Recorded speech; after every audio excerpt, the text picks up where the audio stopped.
On vient de parler dopage pendant une belle demi-heure, mais c'est pas fini. Guillaume, tu nous proposes encore quelques minutes sur le dopage, et là, on va sauter dans le temps, remonter le temps plutôt. Retour vers le futur.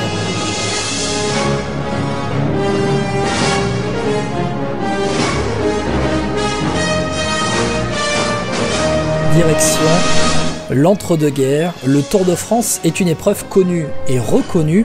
Les vainqueurs sont érigés au rang de héros. Le Belge Firmin Lambeau, vainqueur en 1919 et 1922. Et Henri Pélissier, notamment, vainqueur en 23. Allez, ce sont quelques noms de l'entre-deux-guerres des vainqueurs du Tour de France un peu connus dans l'histoire.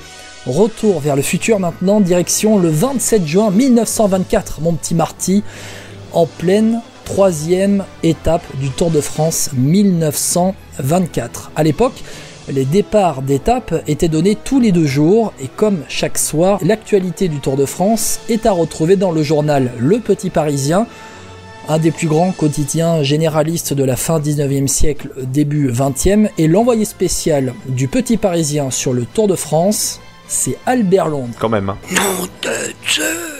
Un nom un peu connu quand même, François Plus Pierre. que connu, on va dire. Il y a même un prix qui lui est décerné chaque année pour le meilleur reportage journalistique. Exactement, grand reporter Albert Londres, bien connu.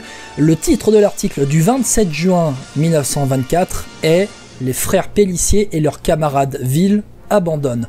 Le matin même, Albert Londres retrouve les 3 coureurs dans un bistrot de la petite ville de Coutances, en plein milieu de la Normandie, sur le chemin de l'étape Cherbourg-Brest. Henri Pélissier, Francis Pélissier, son frère, et Maurice Ville sont assis au fond du bistrot du village. Les gamins crient leur nom à l'entrée.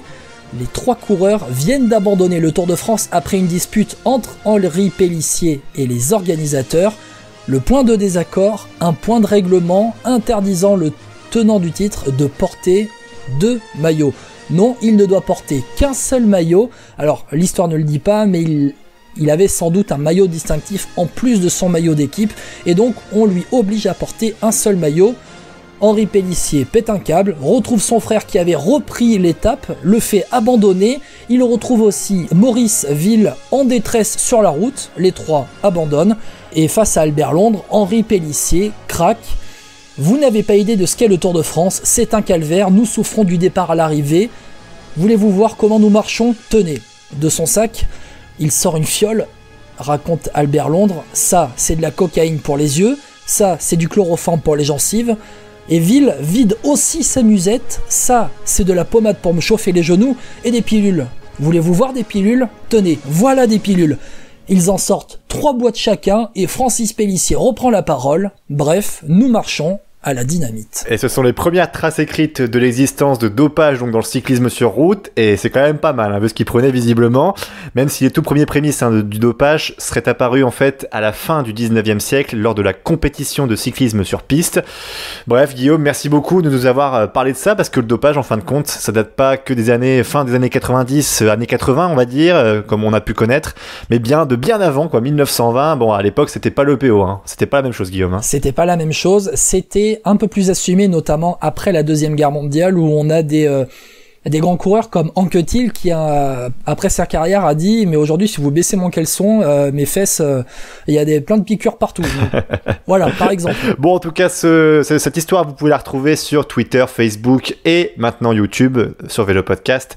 N'hésitez pas à la partager, en tout cas si elle vous a plu, pour faire la promotion de cette belle histoire qu'on connaît pas assez. Et l'article dont tu t'inspires, Guillaume, l'article d'Albert Londres, est disponible en ligne sur le site internet de la Bibliothèque nationale de France.